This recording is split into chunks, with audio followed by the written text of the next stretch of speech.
Opinion Svatantravir Savarkar and Social Harmony Svatantravir Vinayak Damodar Savarkar's birth anniversary is on May 28. He was born in 1883 in Bagur, a village near Nashik in Maharashtra. He was the second son of Damodar Pant and Radhabai. Ganesh preceded him. His younger siblings were Narayan, another brother, and Mainabai, a sister. We all know Savarkar's exploits as a school and college boy, his time at the India House in London, his arrest, and the subsequent spine-tingling escape attempt from on board a ship that was docked in Marseille in France, and his days incarcerated in solitary confinement in the cellular jail in the Andamans.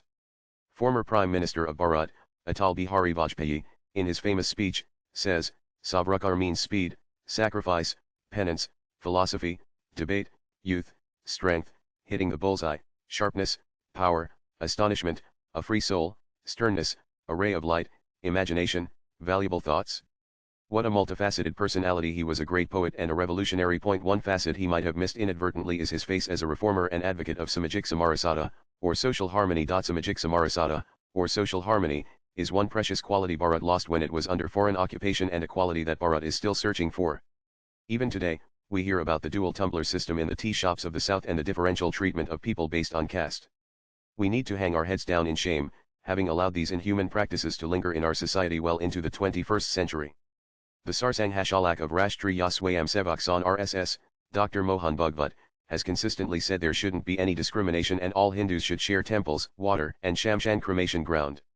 Samajik Samarasata is one of the 5 key pillars RSS wants the society to stand on, which the Sangh would practice and urge the society to follow suit during its centenary year 202425. The 5 pillars Arinanan when Mahakvi Bharatiyar from the South sang, we're one race, one community, and everyone is a king in our country. It shouldn't be surprising that Savarkar from the western part of Bharat also felt the same way and was working towards creating an equal and fraternal society. Savarkar thundered, when I refuse to touch someone because he was born in a particular community but play with cats and dogs, I am committing a most heinous crime against humanity. Untouchability should be eradicated not only because it is incumbent on us but because it is impossible to justify this inhuman custom when we consider any aspect of Dharma. Hence, this custom should be eradicated as a command of Dharma. Source Samagra Savarkar Vagmaya, Volume 3 on May 19, 1929, an exunthushable conference took place in Malvan in the Ratnagiri district of Maharashtra. On the second day of the conference, Savarkar distributed Jainu, or sacred threads, to all the participants. The participants were then administered the sacred thread in a Vedic ceremony and collectively chanted the Gayatri mantra. Savarkar, addressing the participants on this historic occasion, spoke thus, a battle royal has been raging for the last 7 generations over the right of studying the Vedas. Here are the Vedas. Here is the sacred thread. Take these too. Is that all? Even non-Hindus read the Vedas. Why can't the Hindu Mahars read them? It was all hypocrisy. Both yours and ours quarrel over this problem was a useless task. Let us expiate the sins we committed. We are all responsible for our political subjugation. That is the past. Now let us declare on oath that we shall rectify our past blunders and win back our wealth and glory. The people who regard untouchability, which has been a disgrace to humanity, as a part of their religion are really the fallen people. Source Dhananjay Kaur, Savarkar and his times. In the 1930s, the movement against untouchability was gaining traction. And so was the opposition to this movement by the regressive forces, the so-called upper castes. During Ganesh Chaturthi festivals, a group of these regressive forces disallowed the people from the oppressed community to take part in the celebrations in the Ratnagiri Vital Mandir. Savarkar decided to create a new Ganesh Pandal catering to all walks of Hindu society, without any restrictions. A person from the oppressed community ritually installed the Ganesh Murthy in the Pandal. Savarkar also conducted a Gayatri mantra reciting competition, which was incidentally won by a person from the so-called untouchable community. This was the time when Savarkar felt the need for a temple that would cater to all sections of society, where people from all communities and castes would come together with one feeling bhakti. This is where the seed for the Padit Pavan Mandir temple of the savior of the downtrodden was sown.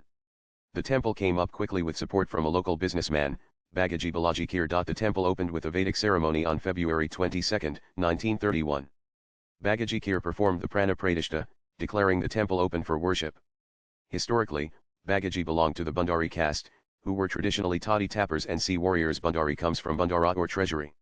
It is also said that this community managed the treasury for the administrators. In 1938, when Savarkar was the president, Hindu Mahasabha released a press statement which read, Barrister Savarkar, president of the Mahasabha, even after he became the president, addressed 300 or 400 meetings throughout Hindustan and exhorted not less than 100,000 people to remove untouchability, and as a piece of public demonstration to prove how he personally held all Hindus equal, made untouchable leaders in almost every meeting offer him water or food and participated in it in the presence of all. He visited not less than 100 habitations of untouchables and was received by them in public meetings, had organized not less than 1,000 men, of whom 500 invited untouchables participated in the anti-caste dinner last May.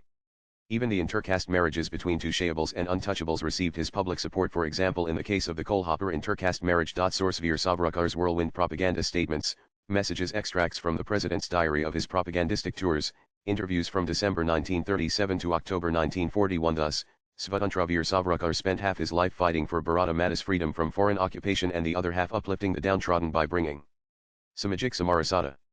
On his birth anniversary, let us take a pledge to bring about social harmony by putting our hands to heart and say, we will not discriminate, and we will fight discrimination against any Hindu. All Hindus are equal, and we will share temples, water, and cremation grounds with all my brethren. Bharat Mata Ki Jai.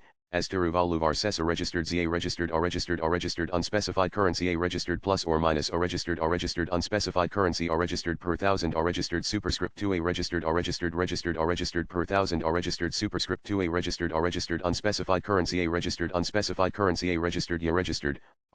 currency a registered unspecified currency a registered plus or minus a registered unspecified currency a registered plus or minus a registered 426 Avathu Ravathu Alagam Alagathodu Avathu Rava. The review. It is part of wisdom to conform to the ways of the world. Swipe left for next video. Let the way be equality and fraternity, shunning discrimination to create social harmony, as Swatantra Veer Savarkar taught us. Raja Bharadwaj is a marketing communications professional who is currently working with a leading technology multinational company.